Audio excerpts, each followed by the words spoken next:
This podcast is brought to you by the U.S. Navy. To learn more, visit Navy.com/nuclear.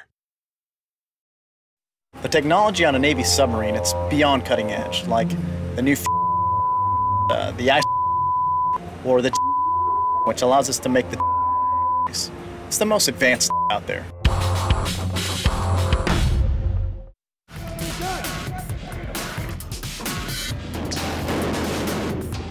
Within minutes of entering Hawija on a routine security mission, 30 American soldiers are attacked by roughly 100 heavily armed insurgents. Now, their mission is to somehow survive. Turning back really wasn't an option. It was either move forward, engage with the enemy, or take a chance of being destroyed. 1717, this is 16. To attack the insurgents, Captain Johnson plans to move his squad west along Market Street and establish a foothold at the first intersection.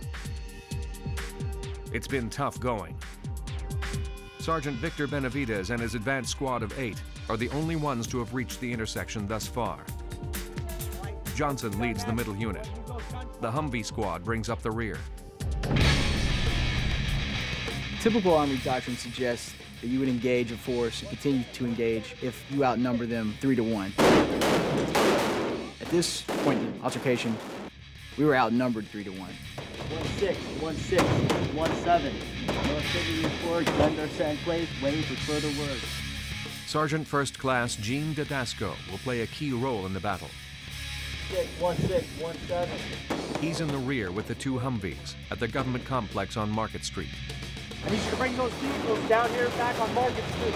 We have 1 casualty. Stay again, 1 casualty. Myself and Captain Johnson, we have a unique relationship because I guess we understand each other. Pick him up.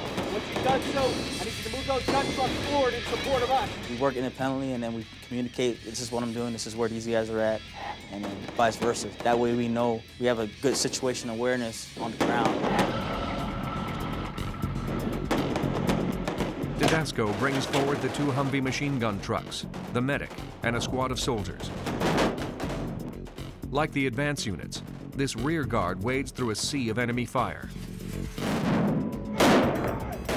As we're moving up Market Street, there were small arms rounds bouncing all around us. We're having to run left, run right, just to avoid effective fire. When the rounds hit, you see them hit through light poles and signs and cars and the road. You can hear the sonic boom of the round going by your head. Fragments from the RPGs just landing by your feet. RPGs, gunfire, just from every direction. They're in windows, they're on rooftops, they're down the street, they're just everywhere. In a nearby alleyway, an insurgent sneaks within 30 yards of Sergeant Benavides' lead unit, opens fire with his AK-47, and finds a target. My squad leader, Sergeant Benavides, was shot in the head. He was right in front of me. He peeked around a corner to take a shot, and all we seen was his K-pot fly backwards, and his body hit the ground.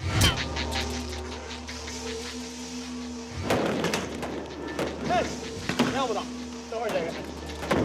Shot in the head. It looked pretty bad because his whole body elevated from the ground, and then he impacted on his back. It's one of the most bizarre incidents of the entire battle. All right? Yeah.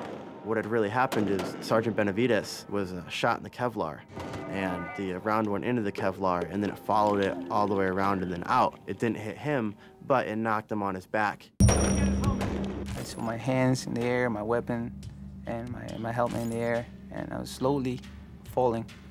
Everything was in slow motion at that time, and I hit very hard at the ground. The soldiers grabbed him off the street, put him to the side, and then he got back up and he continued to fight.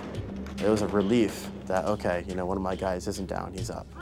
Benavides makes a remarkably quick recovery. He's lucky to be alive. Everybody, including the insurgent, thought the shot was fatal. I saw the guy, and I believe now if he's still alive somewhere in Iraq, he probably thinks I'm dead, but I'm not. He missed.